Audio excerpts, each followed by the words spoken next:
Assalamualaikum warahmatullahi wabarakatuh. Jumpa lagi dengan saya. Kali ini kita akan berbicara tentang pengertian dan fungsi retorika. Pada materi ini ada dua materi utama. Yang pertama, kita akan berbicara tentang pengertian retorika. Yang kedua, kita akan berbicara tentang fungsi retorika. Pada materi pertama, kita akan mengupas tentang pengertian retorika. Pengertian retorika menurut Zainal tahun 2022 yaitu menjelaskan retorika sebagai pengembangan kemampuan manusia untuk mengungkapkan perasaan dan rasio melalui penggunaan bahasa dan pikiran. Nah, kemampuan tersebut dianggap sebagai kemampuan tertinggi karena hanya dengan sebuah komunikasi, seseorang dapat memegang kendali penuh terhadap diri orang lain. Walaupun terdengar mustahil, tapi seni retorika mengajarkan seseorang untuk memikat jiwa, mengotak-atik otak, dan memegang penuh keputusan yang akan diambil oleh pendengar.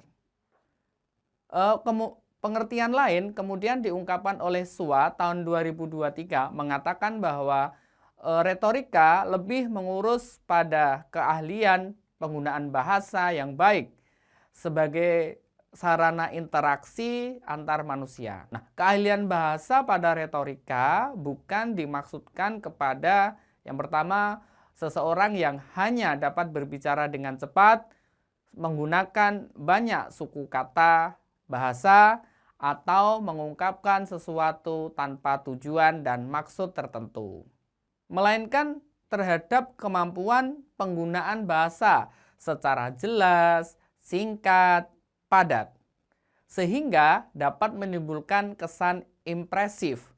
Bukan hanya itu, kemampuan penggunaan bahasa pada retorika juga mencakup kesanggupan berbicara dengan teknik, pembuktian, daya ingat, dan daya kreasi yang disampaikan dengan memperhatikan faktor tempat, waktu, serta cara berbicara paling efektif.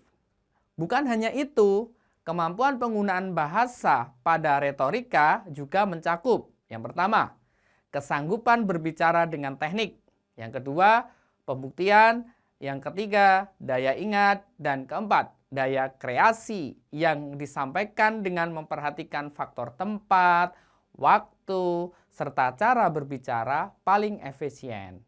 Pada materi yang kedua, kita akan berbicara tentang fungsi retorika. Fungsi retorika menurut Sulistiarini dan Zainal tahun 2020 mengatakan bahwa pengetahuan retorika akan mengajarkan pembicara berbagai hal penting bagi keberhasilan kegiatan komunikasi yang meliputi 1.